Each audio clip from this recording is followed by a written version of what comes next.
있는 그대로의 나를 사랑하라. 치유 2부 루이스와의 시간. 사랑은 모든 것을 치유할 수 있다.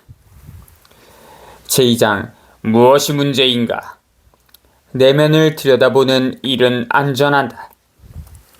몸 상태가 엉망이다. 아프고 피가 나고 쑤시고 욱신거리고 비틀거리고 비틀어지고 숨이 헐떡이고 쩔름거리고 데이고 늙고 눈이 침침하고 귀가 잘 들리지 않고 신체의 기능이 계속 떨어진다. 이 밖에도 더 있을 수 있지만 내가 이미 들어본 것일 것이다. 인간관계가 엉망이다. 나를 힘들게 하고 멀리 떨어져 있고 나에게 바라는 것이 너무 많고 나를 지지해주지 않고 항상 나를 비판하고 사랑해주지 않고 혼자 내버려두지 않고 항상 나를 불러내고 내가 참견하면 싫어하고 나를 무시하고 내 말은 절대로 듣지 않는다 등등. 이 밖에도 더 있을 수 있지만 모두 들어본 것일 것이다.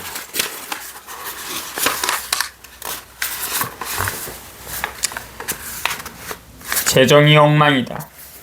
돈이 없고 잘생기지도 않고 충분했던 적도 없고 들어오는 돈보다 나가는 돈이 더 많고 각종 청구서 대금 지불하기도 힘들고 손가락 사이로 빠져나간다 등등. 이 밖에도 더 있을 수 있지만 모두 물론 내가 이미 들어본 것일 것이다. 인생이 엉망이다.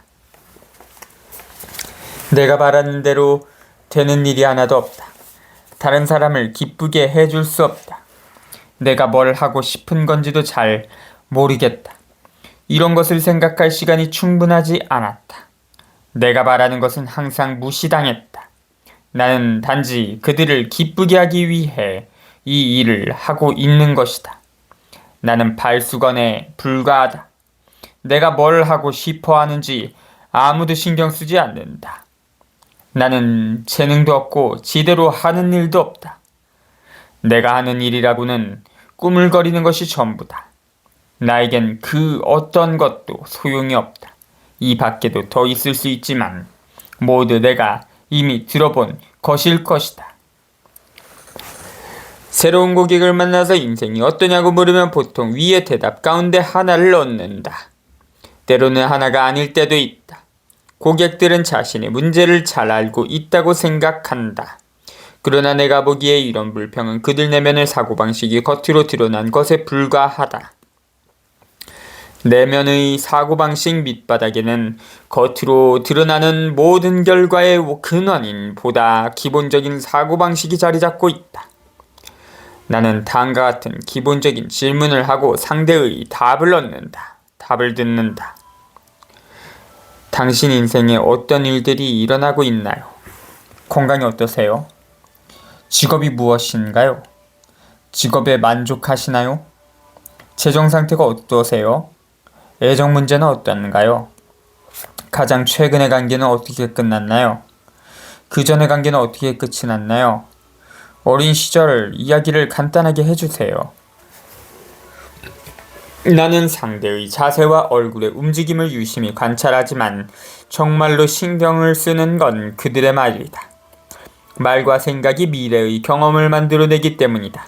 그들의 말을 들으면 왜 그들이 이런 문제를 갖게 되었는지를 쉽게 알 수 있다. 우리의 말은 내면의 생각을 드러낸다. 때때로 사람들이 하는 말과 경험이 일치하지 않을 때도 있다. 그러면 나는 그들이 실제로 경험을 하지 않았거나 아니면 나에게 거짓말을 하고 있다고 생각한다. 둘 중 어느 경우든지 우리에게는 출발점이 된다. 훈련. 나는 어떻게 해야 한다. 그 다음에 내가 하는 일은 그들에게 종이와 펜을 주고 종이 제일 윗부분에 다음과 같이 쓰게 하는 것이다. 나는 어떻게 해야 한다. 그들은 이 말을 이용해서 대여섯 개의 문장을 완성해야 한다. 문장을 만드는 것을 힘겨워하는 사람도 있지만 쓸말이 너무 많아서 멈추기 힘든 사람도 있다. 그러고 나서 나는 그들에게 한 번에 한 문장씩 읽어보라고 시킨다. 나는 어떻게 해야 한다 라고 말할 때마다 왜죠? 하고 묻는다. 그 중에서 흥미로운 대답 몇 가지를 적어봤다. 엄마가 나에게 어떻게 해야 한다고 말했기 때문이에요. 그렇게 하지 않으면 이상하거든요. 완벽해지려고요. 글쎄요, 다들 그렇게 하지 않나요? 제가 너무 게으르고 키가 너무 작고 키가 너무 크고 너무 뚱뚱하고 너무 말랐고 너무 멍청하고 너무 못생겼고 아무짝에도 쓸모가 없기 때문이죠. 이들 대답에서 나는 그들이 어떤 생각에 사로잡혀 있는지 스스로가 느끼는 한계가 무엇인지를 알 수 있었다. 대답을 듣고 아무런 말도 하지 않고 나는 어떻게 해야 한다라는 단어에 대해서 말한다. 당신도 알다시피 어떻게 해야 한다라는 단어는 매우 강력한 파괴력을 가진 말 가운데 하나다. 우리가 이 말을 할 때마다 우리는 실제로 잘못 말하고 있는 것이다. 왜냐하면 이 말은 이미 잘못했든지 지금 잘못하고 있든지 앞으로 잘못할 것이든지 간에 어쨌든 우리가 잘못했다는 뜻이기 때문이다. 우리가 인생을 사는 데 있어서 잘못을 저지를 이유는 없다. 오히려 우리는 선택의 자유를 더 가질 필요가 있다. 나는 어떻게 해야 한다는 말을 영원히 없애버리고 싶다. 차라리 어떻게 할 수 있다라는 말로 바꾸고 싶다. 어떻게 할 수 있다는 말은 우리에게 선택권을 주며 우리가 틀렸다는 뜻은 가지고 있지 않다. 그 다음에 나는 그들에게 한 문장씩 다시 읽어보라고 한다. 다만 이번에는 내가 정말로 원한다면 나는 어떻게 할 수 있다는 말로 바꿔서 읽는다. 이러면 같은 주제를 새로운 각도로 볼 수 있다. 그들은 문장을 읽으면 나는 부드럽게 묻는다. 왜 그렇게 하지 않았어요? 그러면 아까와는 판이하게 다른 대답을 듣게 된다. 그러고 싶지 않아서요. 두려워서요. 방법을 몰라서요. 제가 부족해서요. 등등. 이런 대답을 하면서 우리는 애초에 하고 싶지 않았던 일로 인해 수년간에 걸쳐 자신을 하찮게 여겼다는 사실을 알게 된다. 아니면 자신이 원하지도 않은 일을 하지 않았다는 사실 때문에 자신을 비판해왔다는 것을 알게 된다. 그 일은 바로 다른 사람이 너는 어떻게 해야 해? 라고 말했던 일이다. 이 사실을 깨달으면 어떻게 해야 한다라는 문장에서 그 일을 지워버릴 수 있다. 얼마나 다행한 일인가. 자신이 바라지도 않으면서 단지 부모님이 치과 의사나 교사가 되어야 해 라고 말했기 때문에 수년간 그렇게 되기 위해 노력했던 사람들의 경우를 보자. 또 누구처럼 똑똑해지고 돈을 많이 벌고 더 창의력이 풍부해야 한다는 말을 들을 때마다 우리는 얼마나 열등감을 느꼈던가. 어떻게 해야 한다라는 목록에서 무엇을 지워버릴 수 있을까? 이 문장을 다 살펴볼 즈음이면 사람들은 이미 자신의 인생을 새롭고 다른 방법으로 보기 시작한다. 그들은 어떻게 해야 한다 목록에 적혀있는 내용 대부분이 자신이 원하지 않았지만 단지 다른 사람을 기쁘게 하기 위해 억지로 했던 일이라는 것을 깨닫는다. 대부분의 경우 자신이 부족하다고 느끼고 이 사실에 두려움을 느꼈기 때문에 남이 시키는 대로 따랐던 것이다. 이제 문제는 달라지기 시작했다. 단지 다른 사람의 기준에 미치지 못한다는 이유로 우리가 잘못했다고 느끼는 상황에서 벗어나는 과정에 접어들었다. 그런 뒤에 나는 그들에게 일장에 있는 나의 인생 철학을 설명한다. 나는 삶이 실제로는 매우 단순하다고 믿는다. 우리가 주는 대로 돌려받는 것이다. 우주는 우리가 선택한 모든 생각과 믿음을 절대적으로 지지한다. 자신이 매우 초라하고 보잘것없을 때 우리는 주위에 있는 어른들의 반응을 보고 우리 자신과 인생에 대해 어떻게 느껴야 하는지를 학습하게 된다. 우리가 지닌 생각은 우리가 자라면서 경험으로 재탄생한다. 우리는 단지 생각의 방식만 다루면 되고 힘은 항상 현재에 있는 것이다. 지금 이 순간 변화가 시작될 수 있다. 자신을 사랑하기. 계속해서 나는 겉으로 드러난 문제가 무엇이든 간에 내가 사람들과 다루는 것은 단 한 가지, 바로 자신을 사랑하기라고 설명한다. 사랑은 기적의 약이다. 자신을 사랑하면 인생에 기적이 일어난다. 나는 허영심과 거만함에 대해서 말하고 있는 게 아니다. 그것은 사랑이 아니라 단지 두려움일 뿐이다. 사랑이란 자신을 존중하고 우리의 몸과 마음에서 일어나는 기적에 감사하는 태도이다. 사랑은 내 마음 가득히 감사함이 넘쳐 흐르는 것이다. 사랑은 어느 방향으로든 갈 수 있다. 나는 다음과 같은 곳에서 사랑을 느낀다. 인생의 가정 그 자체, 살아있다는 기쁨, 내가 보는 온갖 아름다움, 다른 사람, 지식, 사고 과정, 우리의 몸과 몸이 작용하는 법, 동물, 새, 물고기, 온갖 형태의 식물, 우주와 우주가 작용하는 법, 이 목록에 어떤 것을 더 추가할 수 있을까? 우리가 자신을 사랑하지 않는 경우를 살펴보자. 끊임없이 자신을 비판하고 꾸짖는다. 음식과 술, 약물로 몸을 함부로 대한다. 자신이 사랑받을 가치가 없는 존재라고 생각한다. 자신이 베푼 서비스에 대가를 요구하지 못한다. 몸에 질병과 고통을 만든다. 나에게 도움되는 일도 꾸물거리면서 뒤로 미룬다. 혼란과 무질서 속에서 살고 있다. 빚을 만들고 큰 짐이 되게 한다. 나를 하찮게 여기는 연인을 만난다. 당신은 어디에 해당하는가? 우리가 어떤 형태로든 자신의 장점을 부인하는 것, 그것 역시 우리를 사랑하지 않는 행위다. 예전에 상담했던 한 고객이 생각난다. 그녀는 안경을 썼는데 어느 날 우리는 어린 시절의 두려움에 관해서 이야기를 나눴다. 다음날 아침 그녀는 콘택트 렌즈를 끼느라 애를 먹었다. 낑낑대며 주위를 들러보던 그녀는 렌즈 없이도 사물이 뚜렷하게 보인다는 사실을 발견했다. 근데 그녀는 하루 종일 믿을 수가 없어. 도무지 믿을 수가 없어. 라고 중얼거렸고 결국 다음날부터 다시 콘택트 렌즈를 끼어야 했다. 우리의 잠재의식은 유머 감각이 없다. 그녀는 자신이 시력이 좋다는 사실을 믿으려 하지 않았다. 자신을 가치 없는 존재로 인식하는 건 역시 자신을 사랑하지 않는 행위다. 탐은 뛰어난 예술가였다. 부유한 고객들은 탐에게 자신의 집 벽을 꾸며달라고 부탁했다. 근데 어찌된 영문인지 탐은 항상 청구서 대금을 지불할 돈조차 부족했다. 그는 벽을 꾸며주는 대가로 어마어마한 돈을 요구할 능력이 있었다. 사실 그가 액수를 부르기만 하면 되는 것이었다. 돈이 많은 사람들은 자신이 받은 서비스에 기꺼이 돈을 지불한다. 돈이 서비스에 가치를 부여하는 것이다. 더 많은 예를 살펴보자. 동료가 피곤해하고 짜증을 내면 자신이 무엇을 잘못했는지 생각하게 된다. 그는 한두 번 데이트를 하더니 전화도 하지 않는다. 이럴 때 자신이 무언가를 잘못했다고 생각한다. 결혼이 파경에 이르면 자신이 실패자라고 생각한다. 월급 인상을 요구하기 두려워한다. 몸매가 패션 잡지에 나오는 모델과 많이 달라서 열등감을 느낀다. 자신이 부족하고 능력이 없다며 임무를 떠맡지 않으려 한다. 다른 사람과 가까워지는 것을 두려워한다. 잘못될까봐 선뜻 결정을 내리지 못한다. 당신이 자존감 부족으로 인해 보이는 행동에는 어떤 것이 있는가? 완벽한 아기들.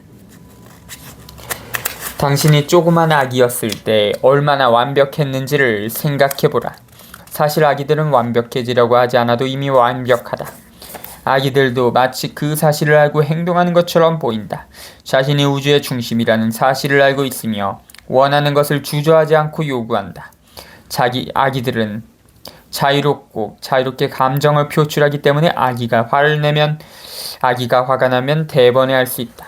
사실 온 동네가 다 안다. 아기의 미소가 온 방을 가득 채우면 아기가 기분이 좋다는 것을 알 수 있다. 아기는 사랑 그 자체다.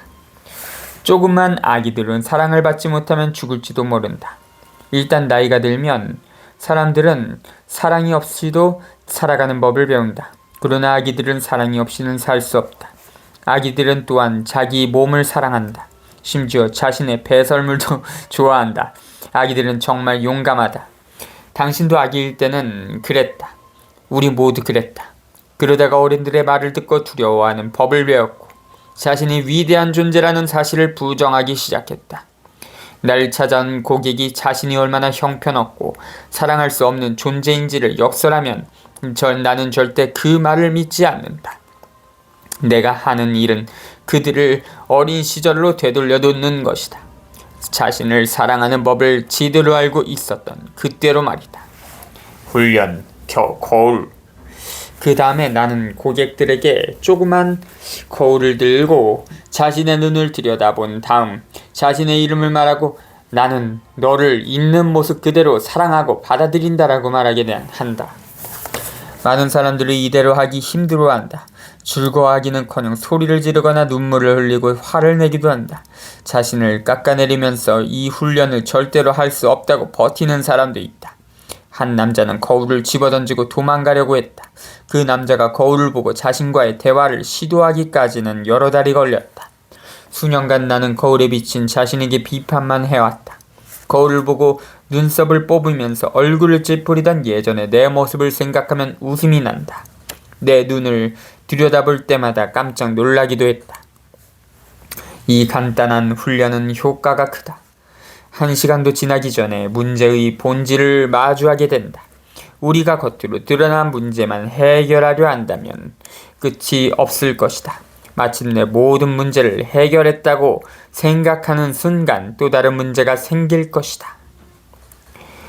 문제는 사실 별 문제가 아니다. 외모에 자신이 없는 여성이 있었다. 특히나 고르지 못한 치아가 고민거리였다. 결코 만족하지 못한 채 여러 치과를 전전했다. 그녀는 성형외과에 가서 고수술도 했는데 결과가 좋지 않았다. 그녀가 찾아간 성형외과 의사들은 모두 자신이 못생겼다는 그녀의 믿음을 확고하게 만들었다. 그러나 정작 문제는 외모가 아니라 자신에게 문제가 있다고 믿는 그녀 자신이었다. 입냄새가 심한 한 여성이 있었다. 입냄새 때문에 그녀 곁에 있는 것은 무척 힘들었다. 그녀는 목사가 되기 위해 신학을 공부하고 있었으며 신앙심이 깊고 행실이 발랐다. 그러나 누군가가 자신의 자리를 누리고 있다는 생각이 들면 속으로 화와 질투심이 치밀어 올랐다. 그럴 때면 화와 질투심이 고약한 입냄새로 표출됐다. 사실 아무도 그녀의 자리를 노리고 있지 않았다. 그녀의 자리를 노리는 것은 그 누구도 아닌 바로 그녀 자신이었다. 엄마 손에 이끌려 나를 찾아온 15살의 소년이 있었다. 그는 악성 육아종증을 앓고 있었고 3개월밖에 살 수 없는 시한부 인생이었다. 소년의 어머니가 히스테리컬한 것이 이해가 됐다. 그런데 어머니와 달리 소년은 너무도 밝고 영리했으며 살고 싶다는 의지가 강했다. 그는 내가 시키는 대로 자신의 사고방식과 말하는 법을 바꾸고 싶어 했다. 소년의 부모는 별거 중이었는데 서로 만나기만 하면 싸웠다. 그래서 소년에게는 안정된 가정 분위기가 결여돼 있었다. 소년은 간절히 배우가 되고 싶어 했다. 삶의 기쁨보다는 부와 명예를 쫓으려는 열망이 더 강했다. 부와 명예가 없으면 자신은 가치 없는 존재일 뿐이라고 생각했다. 나는 그에게 자신의 모습을 있는 그대로 인정하고 받아들이라고 했다. 그리고 그는 점차 건강해졌다. 지금 그는 어른이 되어서 정기적으로 브로드웨이에서 공연을 한다. 자신의 모습을 그대로 받아들이고 살아가는 기쁨을 경험하자 연기자로서 배역을 따낼 수 있었다. 과체중도 우리가 바로잡으려고 많은 에너지를 낭비하는 문제 가운데 하나다. 그러나 과체중 역시 우리가 생각하는 것만큼 심각한 문제는 아니다. 사람들은 수년에 걸쳐서 지방을 없애려고 애를 쓰지만 여전히 과체중이다. 과체중도 내부의 문제가 겉으로 드러난 양상에 불과하다. 내가 보기에 속으로 두렵고 보호받을 필요가 있는 사람이 과체중이 되는 것 같다. 두렵거나 안정감이 없거나 나는 부족하고 자격이 없다고 느끼면 자신을 보호하기 위해 체중을 불리게 된다. 뚱뚱하다고 자신을 깎아내리고 음식을 먹을 때마다 죄책감을 느끼고 몸무게가 늘 때마다 신경을 곤두세우는 행동은 시간 낭비일 뿐이다. 20년이 지난 뒤에도 이 행동은 여전히 변함이 없을 것이다. 정작 중요한 문제는 다루지도 않았기 때문이다. 우리가 해온 모든 행동은 우리를 더욱 겁먹고 불안정하게 만들 뿐이다. 그래서 우리는 자신을 보호하기 위해 더 많이 체중을 늘리게 된다. 그래서 나는 체중이나 다이어트에 초점을 맞추지 않는다인데 맞추기 않는다라고 약간 오타가 있습니다. 다이어트는 효과가 없다. 효과가 있는 것은 정신적 다이어트뿐이다. 부정적인 생각에 대한 다이어트 말이다. 나는 고객들에게 다른 일을 우선 처리한 다음에 부정적인 생각을 다이어트에 집중하세요라고 말한다. 사람들은 자주 나에게 자신이 너무 뚱뚱해서, 아니면 한 소녀의 말을 빌리자면 몸이 너무 둥글둥글해서 자신을 사랑할 수 없다고 한다. 나는 그들에게 자신을 사랑하지 않아서 뚱뚱해진 거라고 말한다. 우리가 자신을 사랑하고 받아들이면 놀랍게도 체중이 줄기 시작한다. 때때로 내가 삶의 방식을 바꾸는 것이 간단하다고 말하면 고객들은 화를 낸다. 자신의 문제를 이해하지 못한다고 느끼기 때문이다. 한 여성은 나는 논문 쓰는 게 너무 힘들어서 도움을 받으려고 당신을 찾아왔지 자신을 사랑하는 법을 배우러 온 게 아니에요 하고 몹시 화를 냈다. 내가 볼 때 논문을 포함해서 그녀의 인생에서 일어나는 모든 문제의 근원은 자기 증오의 감정이었다. 자신이 보잘것없다고 느끼는 이상 그녀는 결코 어떤 일에서도 성공할 수 없었다. 그녀는 내 말을 이해하지 못하고 울면서 떠났다. 1년 뒤에 그녀는 여러 가지 문제를 더 많이 안고 나를 다시 찾아왔다. 어떤 사람은 변화를 받아들일 준비가 되지 않았다. 그렇다고 그들이 잘못된 것은 아니다. 우리는 자신에게 맞는 때와 장소에서 자신에게 어울리는 방식으로 변화하기 시작한다. 나도 40대에 접어들어서야 변화하기 시작했다. 진짜 문제. 여기에 방금 막 거울을 통해 자신의 눈을 들여다보고 실망하는 고객이 있다. 나는 웃으며 말한다. 좋아요. 이제 진짜 문제를 살펴봅시다. 이제 당신의 삶을 가로막고 있는 진짜 심각한 문제를 치울 수 있어요. 나는 자신을 사랑하는 문제에 관해서 이야기를 계속한다. 어떤 일로도 자신을 비판하지 않는 것, 이것이 자신을 사랑하는 것의 시작이다. 나는 고객들에게 자신을 비난하는지를 묻고 얼굴 표정을 살펴본다. 그들의 반응을 통해 많은 것을 알 수 있다. 물론이죠. 항상 그러는걸요. 예전만큼 많이 하진 않아요. 나 자신을 비판하지 않고 어떻게 달라질 수 있죠? 다른 사람도 다 그러지 않나요? 제일 마지막 말에 대해서 나는 우리는 지금 다른 사람에 대해 말하고 있는 것이 아니에요. 우리는 당신에 대해서 말하고 있습니다. 왜 자신을 비난하나요? 뭘 잘못했는데요? 라고 묻는다. 그들이 말을 하는 동안 나는 목록을 작성한다. 그들이 말하는 것을 보면 대부분 어떻게 해야 한다의 목록과 일치한다. 자신이 너무 키가 크고 작고 뚱뚱하고 말랐고 멍청하고 늙었고 어리고 못생겼다고 느낀다. 최고의 미녀조차 이렇게 말하는 경우가 많다. 아니면 자신이 너무 늦었거나 빠르거나 게으르다고 생각한다. 그들이 항상 너무라고 말하는 것을 눈여겨보라. 결국 그들이 하고 싶은 말은 나는 너무 부족하고 자격이 없어요이다. 만세! 만세! 드디어 우리는 중요한 문제를 발견했다. 사람들은 자신이 부족하고 자격이 없다고 생각하도록 배웠기 때문에 자신을 비난한다. 이 사실을 깨닫고 나면 고객들은 항상 놀란다. 이제 우리는 신체 문제, 대인관계 문제, 재정 문제, 창의성 부족을 두고 자신을 괴롭히지 않아도 된다. 대신 모든 에너지를 자신을 사랑하지 않는 문제를 해결하는 데 쏟으면 된다.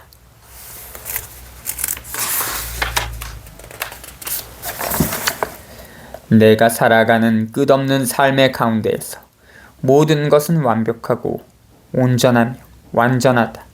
신이 항상 나를 이끌어주고 보호한다. 나는 자신의 내면을 들여다보며 불안해하지 않는다. 나는 과거를 돌아보며 불안해하지 않는다. 인생을 바라보는 관점을 넓히면서도 불안해하지 않는다. 나는 내가 생각하는 것보다 훨씬 위대하다. 과거, 현재, 그리고 미래에도 이제 나는 내가 지닌 모든 문제를 넘어서기로 결심한다. 나는 가치 있고 위대한 존재임을 깨달았기 때문이다. 나는 자신을 사랑하는 법을 배울 준비가 돼 있다. 나의 세상에서는 모든 일이 순조롭다. 18.